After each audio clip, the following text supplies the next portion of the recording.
శ్రీ గురుభ్యో నమః. వ్యాస పౌర్ణమి, దానినే గురు పౌర్ణమి అని పిలుస్తారు. వ్యాసుడు అంటే యథార్థానికి ఒక పదవి.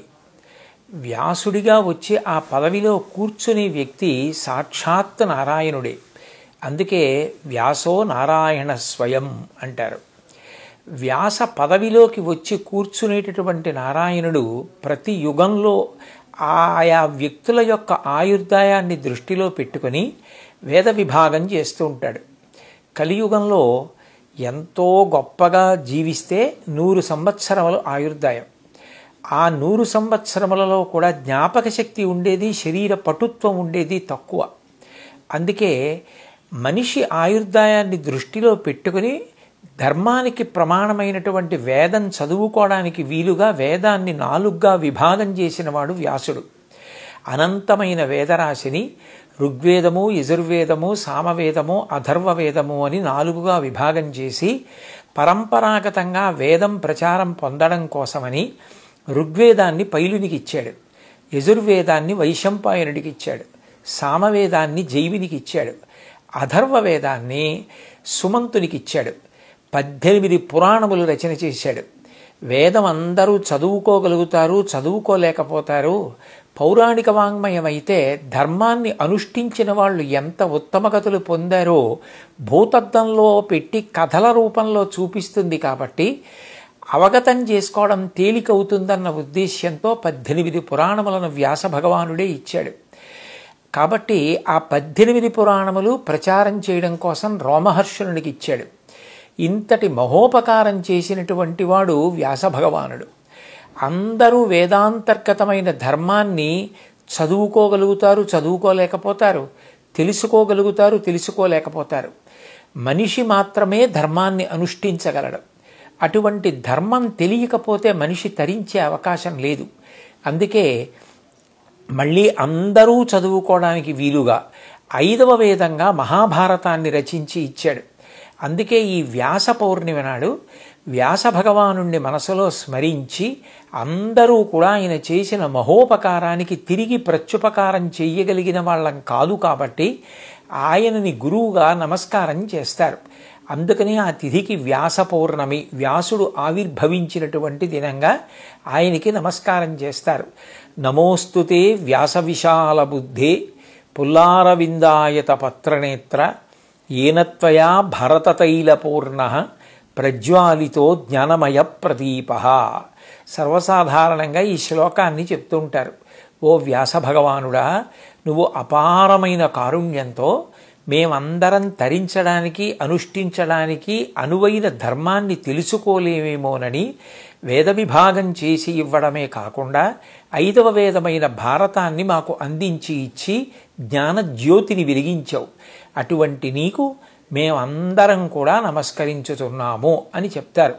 సనాతన ధర్మంలో గురువుకి ఎనలేని ప్రాధాన్యత. గురువు అంటే నేను గురువు అని ప్రకటించడం కుదరదు. ఎవరికి ఎవరి యందు గురి ఉన్నదో, ఆ గురి ఎవరి పట్ల బాగా సువ్యవస్థితమైనదో వారిని గురువు అని పిలుస్తారు. గురువు అంటే యథార్థానికి బరువు అని గుర్తు. గురువు అంటే బరువు, శిష్యుడు లఘువు అంటే తేలికైనవాడు. మా గురువుగారి కన్నా సర్వజ్ఞుడు, మా గురువుగారి కన్నా విషయం తెలుసున్నవారు, అంత బాగా చెప్పగలిగిన వారు, మమ్మల్ని భగవంతుడి వైపు నడిపించగలిగిన వారు, ఉద్ధరించగలిగిన వారు వేరొకరు ఉండరు. అందుకని సృష్టికర్త అయిన బ్రహ్మ, స్థితికర్త అయిన విష్ణువు, ప్రళయకర్త అయిన శివుడు ఒక్క రూపంతో ప్రకాశిస్తే అదే పరబ్రహ్మం. అటువంటి పరబ్రహ్మమే ఈ మాంసచిక్షువుతో చూడడానికి వీలుగా పరబ్రహ్మస్వరూపం కరచరణాదులతో నడయాడి నా ముందు గురువుగా ఉంది. అటువంటి గురువుకి నమస్కరించుచున్నాను అని గురుర్బ్రహ్మ గురుర్విష్ణు గురుర్దేవో మహేశ్వర గురు సాక్షాత్ పరం బ్రహ్మ తస్మై శ్రీ గురవే నమః. బ్రహ్మగారు సృష్టి చేస్తారు. గురువుగారు మనలో ఉన్న అజ్ఞానాన్ని తొలగించి మన యందు జ్ఞానజ్యోతిని వెలిగించి మనుష్య జన్మ సార్థక్యం పొందేటట్టుగా భగవంతుని యందు ఆభిముఖ్యాన్ని కల్పిస్తాడు. అందుకని భక్తి విషయంలో సృష్టికర్త. అది ఉద్ధానపతనములు పొందకుండా ఏదో కష్టం వచ్చినప్పుడు భగవంతుణ్ణి విడిచిపెట్టేయకుండా దీపం గాలికి నిధనం కాకుండా రెండు చేతులు అడ్డుపెట్టి కాపాడినట్టు పునఃపునః మంచి మాటలు చెప్తూ భగవంతుని యందు మనసు నిలబెడతాడు. కాబట్టి స్థితికర్త అయిన విష్ణువు అజ్ఞానమును లయం చేసి జ్ఞానమునందు నిలబెట్టి ఆ జ్ఞానము అనుభవంగా వచ్చిన తరువాత అదే మోక్షమునకు కారణమవుతుంది. కాబట్టి అటువంటి జ్ఞానప్రదాతయ్యి సాక్షాత్తు శివుడవుతున్నాడు. అటువంటి గురువు బ్రహ్మ, విష్ణువు, శివుడు మూడు మూర్తుల సమాహార స్వరూపమైన పరబ్రహ్మము. ఆ పరబ్రహ్మమును మాంసచక్షువు చేత చూడలేం, కానీ గురువుగారు కరచరణాదులతో కదిలి వెడుతూ కనపడతారు. నిజానికి ఆయన ఒక శరీరంతో ఉన్నట్టు కనపడతారు, కానీ జ్ఞానానల ప్రభావేన తస్మై శ్రీ గురవై నమః. జ్ఞానమనేటటువంటి అగ్నిహోత్రము చేత రవులుతూ ఉంటాడు. ఆయన మనందరిలాగే ఉంటాడు, కానీ నోరు విప్పారో అపూర్వమైనటువంటి వాగ్ధార ద్వారా తన శిష్యులందరినీ కూడా ఉద్ధరిస్తూ ఉంటారు. నిజానికి ఆయనకి మాట్లాడవలసిన అవసరం లేదు, తనలో తాను రమించగలడు, కానీ శిష్యుల యొక్క హితము కొరకు ఉపదేశం చేస్తూ ఉంటారు. అటువంటి గురువులనందరినీ కూడా ఈ వ్యాస పౌర్ణమి నాడు సాక్షాత్ వ్యాస భగవానుడిగా చూసి నమస్కరిస్తారు.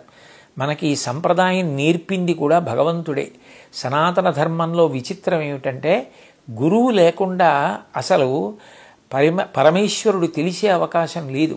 అందుకే భగవంతుడే మొదట గురువుగా వచ్చాడు. పరమశివుడు చూడండి దక్షిణామూర్తిగా వచ్చాడు.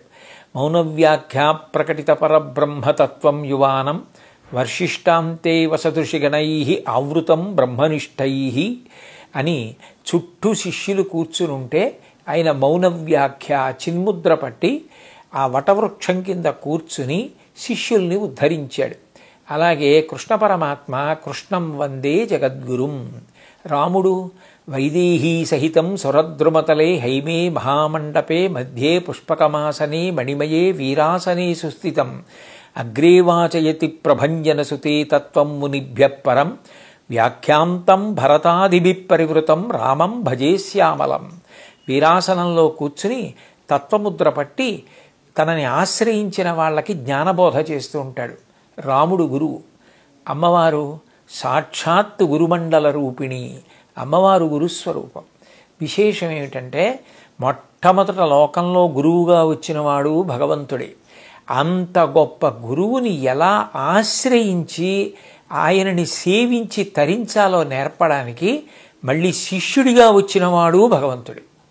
పరమశివుడే ఆదర్శవంతమైన శిష్యుడిగా వచ్చాడు. సుబ్రహ్మణ్యేశ్వర స్వామి వారి దగ్గరికి వెళ్ళి ప్రణవానికి ఉపదేశం పొందవలసి వస్తే కొడుకైనా కూడా గురువుగా కూర్చున్నాడు కాబట్టి ఎత్తు మీద కూర్చోబెట్టి తాను కింద కూర్చుని ప్రణవోపదేశం పొందాడు. పుత్రాది చేత్ పరాజయం, అంత గొప్పగా ప్రణవార్థాన్ని సుబ్రహ్మణ్యుడు చెప్తే నాకన్నా బాగా చెప్పావురా, కొడుకు చేతిలో ఓడిపోవడం నాకు గొప్ప సత్కారం అన్నాడు. అమ్మవారు పరమశివుడి దగ్గరికి వెళ్ళి శిష్యురాలిగా అంత వినయ విధేయతలతో కూర్చుని ఆయన దగ్గర నేర్చుకుంటుంది. కృష్ణ పరమాత్మ సాందీపని మహర్షి దగ్గరికి వెళ్ళి ఆశ్రమంలో గురువుగారిని సేవించి విద్య నేర్చుకున్నాడు. నేర్చుకోవడమే కాదు, భాగవతంలో కుచేలుడితో సాందీపని మహర్షి గురించి మాట్లాడుతూ తివిరి అజ్ఞాన తిమిర ప్రదీపమగుచు అవ్యయంబగు బ్రహ్మంబుననుభవించు భరిత సత్వుండు సత్కర్మ నిరతుడతుల భూసర శ్రేష్ఠుడలగుండు బుధనుతుండు అంటాడు. ఓ కుచేల, మన గురువుగారు ఎంత గొప్పవారో, ఎప్పుడూ బ్రహ్మమును అనుభవిస్తూ ఉంటారు. అంతటి మహానుభావుడు మనకి గురువు అవ్వడం ఎంత అదృష్టం. దీపం ఉన్న చోట చీకటి ఉండనట్టే మన గురువుగారు ఉన్న చోట అజ్ఞానం ఉండదంటాడు. కృష్ణుడు తనంత తానుగా జగద్గురువైన సాందీపని మహర్షిని సేవించి ఆదర్శవంతమైన శిష్యుడయ్యాడు. రాముడు గురుస్వరూపమైన వశిష్ఠ విశ్వామిత్రాది మహర్షులను సేవించాడు. విశ్వామిత్రుడి దగ్గరికి వెళ్ళి అంటాడు, ఆజ్ఞాపయి యథేష్టం వై శాసనం కరవామకిం అంటాడు రామాయణంలో. ఓ విశ్వామిత్ర మహర్షి, మీరు గురువులు, మీరు ఇది చేసి పెడతావా రామా అని అడగవద్దు. రామా ఇది చెయ్యరా అని శాసించండి. మిగిలిన వారు ఎవరు చెప్పినా సలహా, గురువుగారు చెప్తే శాసనం. ఇక మన బుద్ధి అక్కర్లేదు. గురుబుద్ధిర్విశేషత. రాముడు గురువుల్ని అట్లా సేవించి చూపించాడు. అంటే భగవంతుడంతటి వాడు కూడా గురువు లేకపోతే జీవితంలో జ్ఞానం కలగదు. త్యాగరాజస్వామి అంటారు, గురులేక ఎటువంటి గుణికి ఆ జ్ఞానము పొందగలేడు అని. ఆ గురువుగారు లేకుండా ఎన్ని గుణములు ఉన్న వ్యక్తి అయినప్పటికీ కూడా జ్ఞానాన్ని పొందలేడు. గురువుగారు అన్న పేరు ఎత్తేటప్పటికీ శిష్యులు నేల మీద పడి నమస్కరిస్తారు.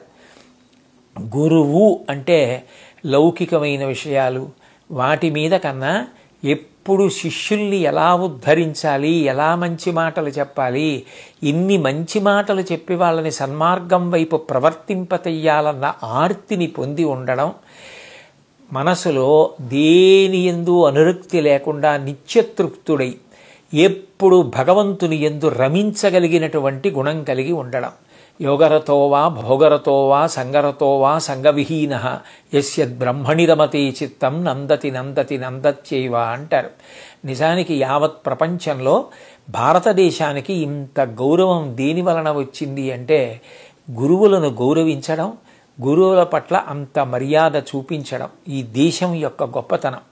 గురువుల గొప్పతనం ఎప్పుడూ మంచి మాటలు మాట్లాడుతూ ఉండడం, ఎప్పుడూ శిష్యుల యొక్క హితం కోసం ప్రయత్నిస్తూ ఉండడం తప్ప ఏ విధమైనటువంటి స్వార్థం లేకుండా, ఏ కోరిక లేకుండా, దీపం తాను కాలిపోతున్నా కూడా చుట్టూ 10 మందికి కాంతిని ఎట్లా ఇస్తుందో అలా నిజానికి ఎక్కువ మాట్లాడిన కారణం చేత తన ఆయుర్దాయం తరిగిపోతున్నా ఇంతకన్నా నా జీవితానికి ఏం కావాలి, నా శిష్యులకి నేను మంచి మాటలు చెప్పగలిగితే చాలని పరమ సంతోషంతో చెప్పగలిగినటువంటి వ్యక్తి ఎవరుంటాడో ఆయన సద్గురువు.